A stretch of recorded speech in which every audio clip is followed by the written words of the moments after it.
Bonjour à tous et bienvenue sur ma chaîne. Je m'appelle Solim. Je suis entrepreneur agricole et passionné du monde rural.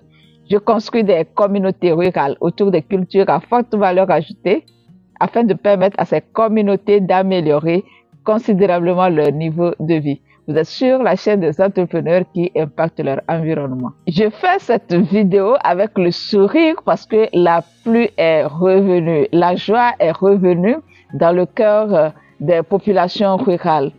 La semaine dernière, on a enregistré plus de 4 fortes pluies, ce qui a fait que chacun est parti sur sa parcelle et semer ce qu'il a à semer. Ce matin, ils sont avec nous pour nous aider à faire la récolte de maïs et il faut voir l'ambiance sur le terrain. Avant, ils aimaient beaucoup se plaindre, mais voilà, aujourd'hui, pour cette activité, ils sont très contents et ils prennent même la peine de me taquiner.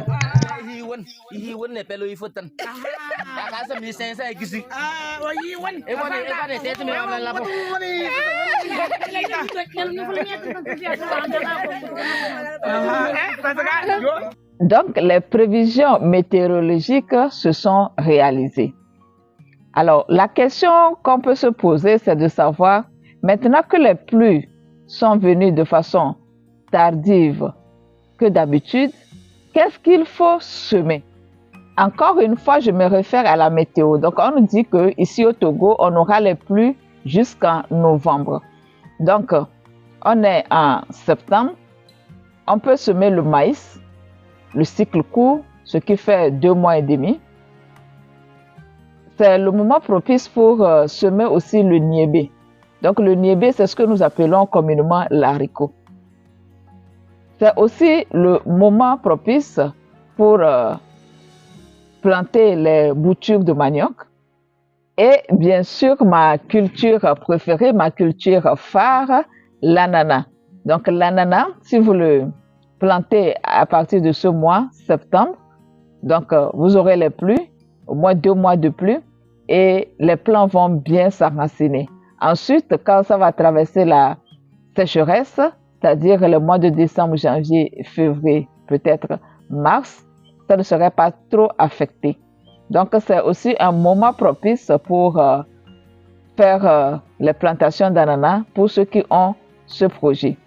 Jusqu'à la fin de ce mois, vous avez la possibilité aussi de semer le sésame. Donc, le sésame, nous avons les variétés noires, blancs et bigarrés.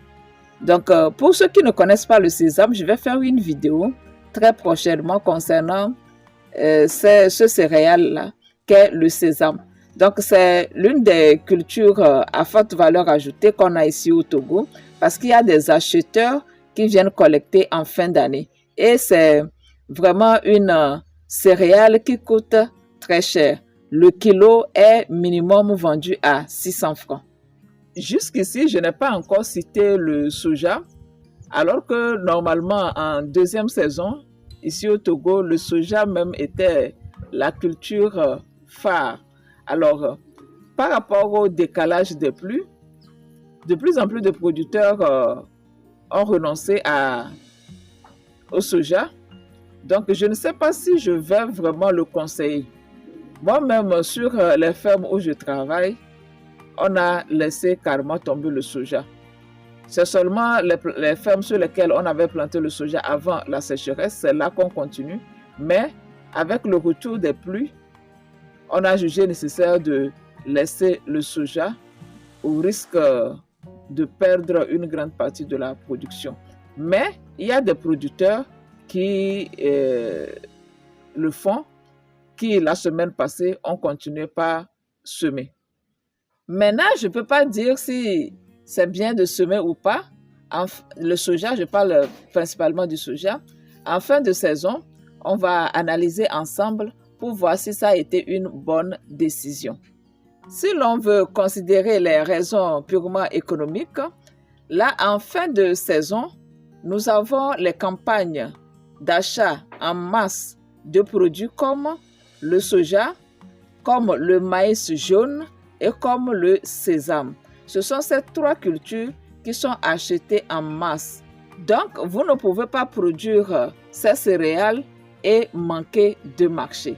Donc ça, c'est pour des raisons purement économiques. Mais le niébé, c'est une céréale aussi qui est consommée sur le plan local et qui est très recherchée. Donc si vous produisez aussi le niébé, vous n'allez pas manquer de marché par rapport à cela. Alors, vous qui me suivez, je vois il y a de plus en plus de Togolais qui me suivent. Dites-moi quelle culture vous avez opté, puisque nous partageons les mêmes réalités. Quelle culture avez-vous opté pour ce retour des pluies? C'est la fin de ma vidéo. Je vous remercie de m'avoir suivi. Ah, j'ai oublié. Pour ceux qui veulent se former sur la culture de l'ananas, je vous offre une formation complète à ce sujet. Vous allez regarder dans la barre de description et il y a le lien là-bas qui va vous permettre de remplir un formulaire. Et là, je me ferai le plaisir de vous contacter pour pouvoir vous donner accès à cette formation. Je vous donne rendez-vous très prochainement pour une nouvelle vidéo. D'ici là, prenez bien soin de vous et portez-vous bien. Au revoir.